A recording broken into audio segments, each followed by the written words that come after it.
Hi, ഞാൻ ഇർഷാദ്, ആർക്കിടെക്റ്റാണ്. ഞാൻ architecture കഴിഞ്ഞിട്ട് ഇപ്പോൾ 1 ഇയർ കഴിഞ്ഞ്. അങ്ങനെ ഇരിക്കുമ്പോൾ എൻ്റെ അങ്കിളും വരും ഓസ്ട്രേലിയയിലുണ്ടായിരുന്നു. അപ്പോൾ ഞാൻ PG എടുക്കണം എന്നുള്ള ഒരു ഇൻട്രസ്റ്റിൽ കുറേ യൂണിവേഴ്സിറ്റീനെ കുറിച്ച് അന്വേഷിച്ച്. അപ്പോൾ അങ്ങനെ അന്വേഷിക്കാൻ വേണ്ടിയിട്ട് അങ്കിൾ തന്നെ സജസ്റ്റ് ചെയ്തതാണ് ഏവിസ് ഓസ്ട്രേലിയ. അങ്ങനെ ഞാൻ അവരെ കോണ്ടാക്ട് ചെയ്ത്, അവിടെ ഫസീൻ സാർ ആയിരുന്നു എന്നെ ആദ്യം കോണ്ടാക്ട് ചെയ്തിരുന്നത്. അവരുടെ അണ്ടറിൽ ഞാൻ യൂണിവേഴ്സിറ്റികളും കാര്യങ്ങളൊക്കെ കുറേ അന്വേഷിച്ച് എൻ്റെ ആർക്കിടെക്ചർ ഫീൽഡിൽ തന്നെ PG ലെവലിൽ ബെസ്റ്റ് കോഴ്സ് ആയ മാസ്റ്റേഴ്സ് ഇൻ അർബൻ ഡിസൈൻ ആയിരുന്നു ഞാൻ ചൂസ് ചെയ്ത്. And they help a lot. എൻ്റെ പ്രോസസ്സിൽ കുറച്ച് ഇഷ്യൂസ് ഉണ്ടായിരുന്നു ഫസ്റ്റ്, അതുകൊണ്ട് ഞാൻ പിന്നെ ഡെഫർ ചെയ്തിട്ട് പിന്നെ വർക്ക്സ് കുറച്ച് കാര്യങ്ങളൊക്കെ ഉണ്ടായിരുന്നു. അപ്പോൾ അതൊക്കെ അവർ ക്ലിയർ ചെയ്ത് സോർട്ട് ചെയ്തിട്ട് അതുകൊണ്ട് സെക്കൻഡ് ഇൻടേക്കിലോട്ട് മാറ്റി. അങ്ങനെ ഇപ്പോൾ വിസ കാര്യങ്ങളൊക്കെ കിട്ടി.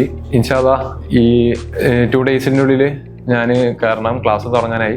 സോ എൻ്റെ ഈ ഒരു ഇതിൽ സം പോയിന്റ്സ് ഞാനിത് പ്രതീക്ഷിക്കുന്നില്ല. ആ ഒരു പോയിന്റ്സിലും ഇവരായിരുന്നു എന്നെ ഫുൾ സപ്പോർട്ട് ചെയ്തിട്ട് അതിൻ്റെ വേണ്ട ഗൈഡൻസും കാര്യങ്ങളൊക്കെ പറഞ്ഞ് കൊണ്ടുവന്നത്. സോ ഏവിസിന് വലിയൊരു thanks a lot for being mentoring and guide for my future. Thank you so much.